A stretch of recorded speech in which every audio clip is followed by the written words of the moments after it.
Asambleísta César Montufa.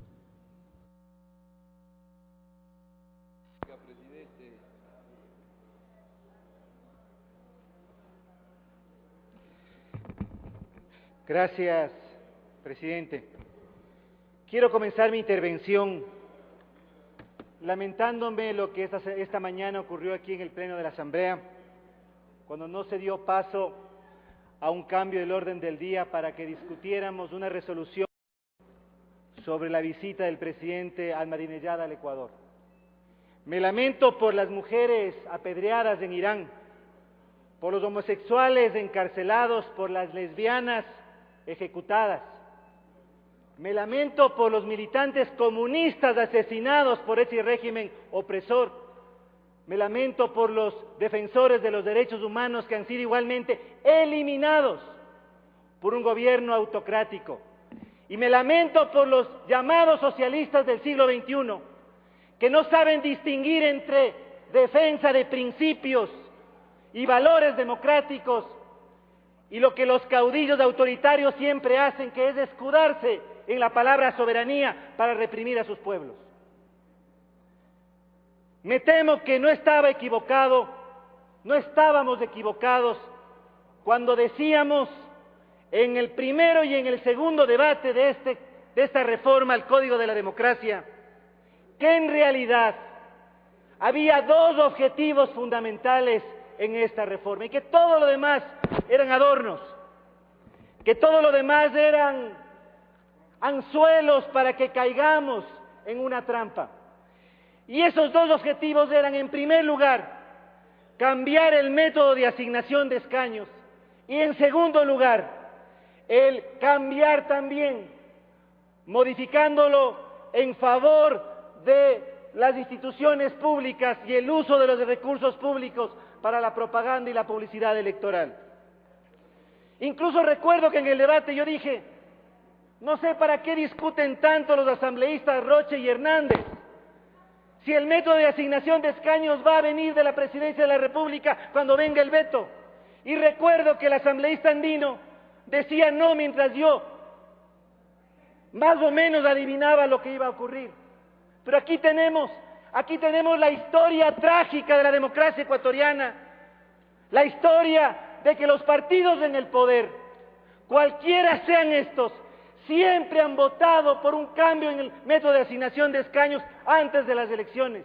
Y no ha habido una sola vez en que las asambleas nacionales, las funciones legislativas, hayan respetado a los electores ecuatorianos, permitiéndoles votar por un solo método que consolide organizaciones políticas, que consolide corrientes políticas que puedan perdurar en el tiempo. Hoy tenemos la misma historia y debo decir que no nos equivocamos, que en realidad el objetivo de esta reforma era un cambio a última hora, nuevamente desde el poder, en este caso desde el presidente de la República. Pero en el fondo, el problema que estamos debatiendo es, en realidad, el abuso del poder del veto del presidente Rafael Correa. No solamente la Constitución ecuatoriana, eso también hemos dicho muchas veces en este pleno, le otorga al presidente de la República poderes que no tienen otros ejecutivos si comparamos las constituciones latinoamericanas. En la mayoría de constituciones de América Latina, cuando un presidente veta parcialmente un proyecto, únicamente manda observaciones para que sea el legislativo el que reescribe el artículo. Aquí no. Aquí tenemos un presidente que está facultado por la Constitución a reescribir el artículo. Pero además tenemos que el presidente de la República, el presidente Rafael Correa, abusa de ese poder, incorpora temas, incorpora incisos e incluso propone cambios inconstitucionales. Entonces, en realidad, y eso tenemos que admitirlo, con esa práctica abusiva del poder del veto, se disminuye al mínimo la autonomía y la posibilidad de incidencia legislativa de la función principal llamada a legislar. Con ese abuso del poder del veto, en realidad, aquí no discutimos contenidos, aquí discutimos temas que van a ser vetados. No importa lo que debatamos, no importa los cambios que hagamos a los artículos, en realidad lo que hacemos es incorporar temas para que después del presidente, abusando del poder del voto, los cambie, los reescriba y sea verdaderamente el único legislador. Si es que se aprueba el método de asignación de escaños que para el día de hoy se pretende a través del allanamiento de esta asamblea, lo que vamos a tener en el futuro inmediato, en caso de que se reelija la mayoría oficialista, cosa que dudo, es una concentración aún mayor del poder en el actual Ejecutivo.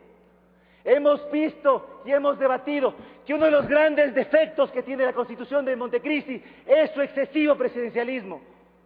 Con un método de asignación de escaños que además concentra la representación, lo que vamos a crear es la posibilidad de que el presidente de la República también controle la Asamblea Nacional. Por lo tanto, esta reforma no únicamente va hacia lo que podría ser en este momento la afectación de ciertos grupos o ciertas minorías. Esta reforma afecta la médula misma del sistema democrático ecuatoriano. Y vamos a tener como consecuencia una asamblea controlada desde quien gane la presidencia de la República, y eso es negativo para la democracia, es negativo para el Estado constitucional de derechos y justicia. Ya lo demostró el asambleísta Rafael Dávila. Lo que se busca entonces es concentración de la representación para que alimente la concentración del poder. Y eso es extremadamente grave para la democracia, no solamente para los grupos que particularmente podrían verse representados si es que esa reforma llega a aprobarse. Pero también quisiera comentar lo que dice el veto número 6, el que tiene que ver con aquella reforma que habla sobre el llamado asedio político. Fíjense que esta reforma, cuando lo debatimos aquí en el Pleno, ya habíamos dicho que iba a limitar o tenía el peligro, tenía el riesgo de limitar el debate político en el ámbito público y en el ámbito de los temas que interesan a la ciudadanía. El veto que está planteando el presidente va más allá de lo que aprobó esta asamblea, y creo que el riesgo es que no solamente limite, sino que además conduzca a criminalizar el debate y la disputa política. Por lo tanto, es extremadamente grave si aquello llegara a aprobarse. En suma, yo quiero insistir en lo siguiente. No solamente la Constitución ecuatoriana es hiperpresidencialista y otorga al presidente de la República facultades de veto que no tiene otros presidentes en América Latina, sino que con un presidente que abusa de esas facultades, en realidad el papel legislativo de esta asamblea ha quedado reducido al mínimo. Y aquí ya no es tan importante, ya no son importantes los contenidos de los artículos, sino que son importantes solamente los temas, porque son los temas que después va a votar el presidente. ¿Qué confianza vamos a tener en el futuro si ustedes se allanan al veto presidencial? Cuando nos digan que lo que aprueban aquí van a respetar después cuando venga el veto del presidente. En esta reforma yo creo que se juega la confianza dentro de la Asamblea para poder seguir operando como una función que tenga facultades de legislación con autonomía y no absolutamente dominadas desde el Ejecutivo. Muchísimas gracias.